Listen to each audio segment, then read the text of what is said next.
ಯಾಕೋ ಮೋಸ ಮಾಡಿದೆ? ತಲೆಯಲ್ಲಿ ಕೂದಲಿಲ್ಲ ಅಂತ ಮದುವೆ ಆಗ್ತಿಲ್ಲ ಅಂತ ನಿಂಗೆ ಹೇಳಿದ್ರೆ ಅದೇನೋ ಔಷಧಿ ಕೊಡ್ತೀನಿ ಅಂತ ಕೊಟ್ಟಲ್ಲಪ್ಪ, ದುಡ್ಡು ಇಸ್ಕೊಂಡಲ್ಲ. ಇವತ್ತರೆಗೂ ಒಂದೇ ಒಂದು ಕೂದಲು ಸಾರ್ ಅಂತಲೇ ಬೆಳೆದಿಲ್ಲ, ಗೊತ್ತಾ? ಅದಕ್ಕೆ ನಾನೇನ್ ಮಾಡಕ್ಕಾಗತ್ತೆ?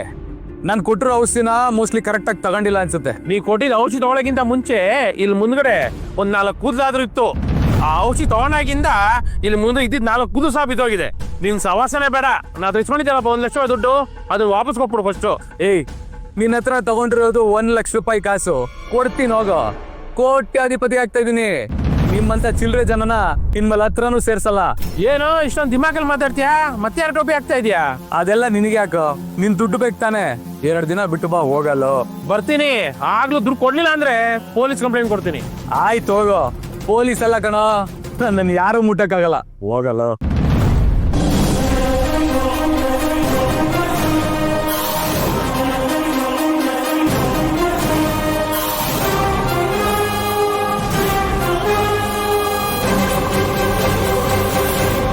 ಸುರೇಶ,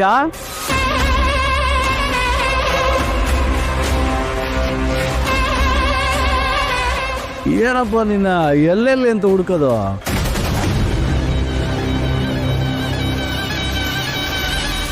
ಏನ್ ಸರ್, ಇವ್ ನಿಮಗೂ ಎಮರ್ಸೋನಾ? ಹುಷಾರಾಗಿರ್ರಿ, ಕತ್ತರ್ನಾಕ್ ನನ್ ಮಗ. ದಿನಕ್ಕೆ ಒಂದ್ ಹೆಸರಿಟ್ಕೊಂಡು ಅದ್ ಎಷ್ಟು ಜನಕ್ಕೆ ಮೋಸ ಮಾಡಿದಾನೋ. ಡೇಂಜರ್ ನನ್ ಮಗ ಇವನು.